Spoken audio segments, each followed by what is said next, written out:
I'm Ron Resnick at AXPONA 2026.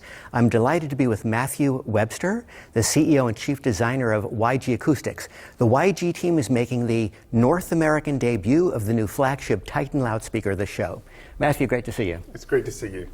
What is your sonic objective or philosophy? When you install this system in a client's room, what are you hoping he or she experiences musically? The Titan, everything that we do is about this sense of realism, this kind of goosebump feeling of the room disappears and you are wherever the recording is. The sense of a system which is completely transparent between you and the music is our aim.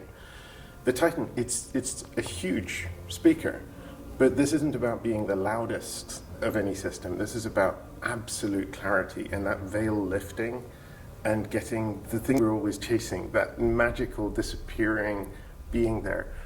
What's really difficult with a big speaker like this is you want it to be able to deliver a huge orchestral crescendo or electronic music so you feel like you're in a club, but at the same time, with the most delicate, tiny pieces. Solo piano at its quietest moments, just a single voice singing very quietly. It has to behave like the tiniest bookshelf. It has to disappear, not give you any sense of this massive speaker being there. That's what the Titan is all about. It's just disappearing no matter what the music is, and being able to play the most delicate, ethereal moments at the same time as delivering that huge slam and the sense of being there at a massive live performance. Did you design this by ear, by measurements, or both? That's a complex question for us. What we do, we've spent a huge amount of time listening ourselves, getting people in to listen, getting general feedback on what it is that makes people feel this magic. And then we try to quantify that into what are the measured aspects. We have some of the best measurement facilities in the world, and we correlate the things that humans are incredibly sensitive to measurements so that we can then guide our design through simulation. So much of the design of this is through computational simulation. So we simulate every part of this, the solid parts, the air inside, the cables, every element inside the crossover. We have physics models for the crossovers. But all of that is guided towards these magical things that human ears are incredibly sensitive to. And by understanding what it is that drives the sense of magic in people's ears, we can make sure that we deliver those specific measurement characteristics and concentrate on those in the design. All the way through, though, we listen. I mean, you use the simulation to build a prototype. You listen to it. You work out whether there's anything that needs changing to your ears, to as many ears as you can possibly find to listen to it. But then the next chain of design is led again through the simulation to try and improve those aspects. Do you aim for flat frequency response, or the frequency response is whatever it is as a result of the process you've just described? Neither. What I'd say is flat frequency response is a lot less important to human ears than other things. So to pick two really simple headlines, if you go to a live concert, let's say an orchestral concert, and you're sitting in the front row, you're sitting way back in the balcony, there's a 12 or an 18 dB balance difference. Your ears do not care. They tell you, I'm at a live performance. Within a few seconds, they've corrected, you're just, fine, I get this is an orchestra. If you take what your ears are hearing and you introduce a sharp phase curve at any point in the frequency domain, suddenly your ears go, this is a recording. I'm not believing this. When you look at this, the phase behavior, the wavefront behavior, the fact that over the whole frequency range, this is generating coherent wavefronts between all of the drivers, that's 100 times more important to your ear than a flat frequency response. Now, does that mean we have a huge lumpy frequency response? No, it's actually pretty flat, but it's way down the list of what we're optimizing when we're doing the design. Your prior flagship was the 4-tower YG. What was the impetus for designing a new flagship? There's so many aspects of what we learn as we do the simulation, we measure, we listen. One of the things we wanted to play with was this idea of symmetric drivers. So you have this whole set of 7 drivers which are symmetric about the tweeter. Our simulation said that if you can get the the shape of the front exactly right, the crossover in the driver is exactly right, this can generate a much more coherent wavefront across every frequency. And we wanted to play with it. This started off as an R&D, let's see what it looks like. And then we listened to it, we're like, oh, this is amazing. And then the question became, well, how do we turn this into a speaker that at least some people, maybe ones with higher ceilings, can fit into their rooms? And that's where the Titan began. What are some of the technical innovations you've achieved in this new design? Looking at the technical innovations in this, it's difficult because it's all the way through. This is the most inert cabinet we've ever made. It's 5 layers, so it's 3 layers of different alloys of aluminium with constrained layer damping in between each one of them. The shape of the cabinet front, the faceplate, is incredibly precise with each one of the drivers to generate these coherent wavefronts. And then we have this external crossover, which is, the whole thing is built out of Delrin, it's non-inductive. We have a huge amount of space inside there to be able to implement a crossover that does exactly what we need to give the optimum performance from this speaker. And so it's really taking everything that we've done in our other speakers, everything that we've learned, and just saying, well, what happens if we remove the constraints? Well, what happens if you can do whatever you need to make it better? The list I could go on through, but in some ways, whenever I'm talking about our speakers, I want to head away from talking about the technology. I'd much rather people listen to them than we talk about, well, and there are capacitors inside there that we've designed, there are inductors inside there, these drive units. Yeah. I mean, it's much more important to listen to it.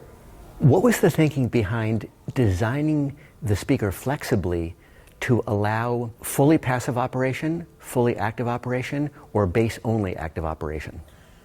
We're finding more and more that at the very high end, there's an interest in different types of system implementation, especially here. I'm a traditional audiophile. I have components. I like to play with the sound of different things.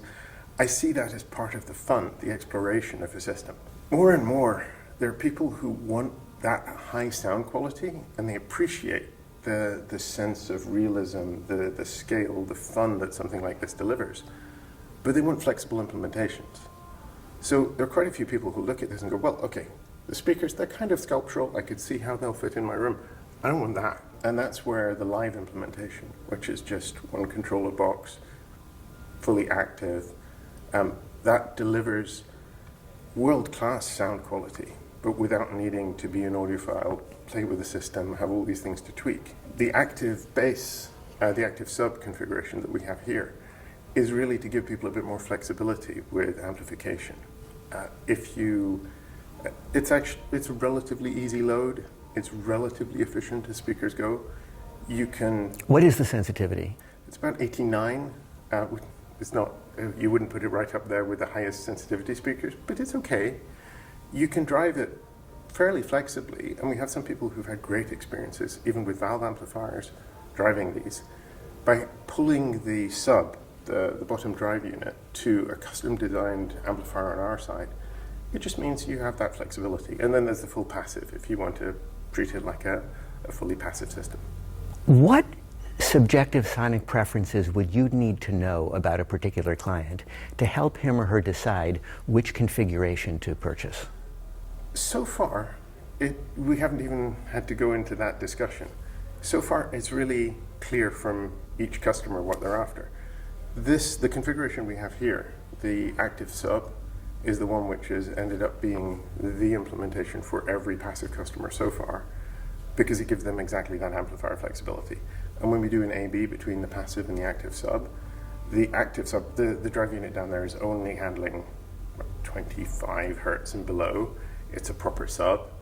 The integration that we have there is really good, and they end up preferring that. What we're trying to do with the different configurations is deliver the same sound quality and let the customer make a choice on the basis of what their personal preference is. What are some other new products that we should be expecting from YG? Well, I wish I could say.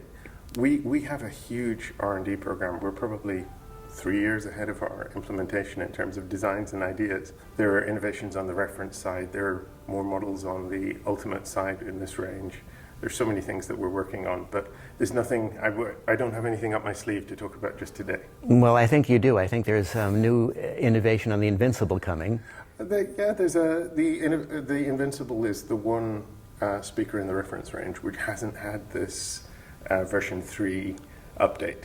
So that's something we've been talking about for a while. That should be coming at some point this year. And so what are some of the new details on the new version of the Invincible 3 that we should expect? It's pretty much the same as you see with all of the other version 3 models that we have in reference. We're working on new drive units. Of course, the amplifier is being updated. We'll be looking at new DSP to push the performance even further. What we did from reference 2 to reference 3, the cabinets look the same, but almost nothing has stayed the same between the two versions. And we're having the same sort of ground-up overhaul of the Invincible.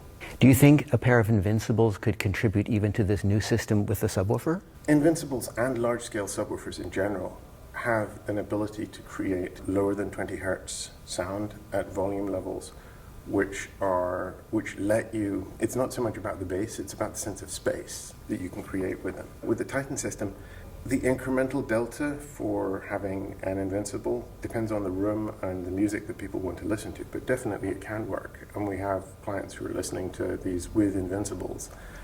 When I listen to it, the biggest delivery is large acoustic spaces. So yes, absolutely. And we're excited about working on new subwoofers as well that are specifically geared to integrating with this. Oh, is that right? Yeah. Tell me about that. I think that's further on down the road. The problem, if you look at this with an Invincible, is that the crossover, this is already doing a lot of the work of the Invincible. What we want is to have a look at a subwoofer which delivers exactly for this system. Mm-hmm. What timing should we expect on that Titan dedicated subwoofer? Again, I wish I could say. We do the R&D, we do the testing, and when it starts looking like it's something that we're happy with, we're seeing it converging, then we start talking about timelines. It's frustrating because I know our customers would love to know. Until we have something which I feel I can hand on heart recommend, we try not to talk about timelines. Well, congratulations on achieving this new flagship. It looks amazing. It sounds amazing. Thank you, Matthew. Thank you very much.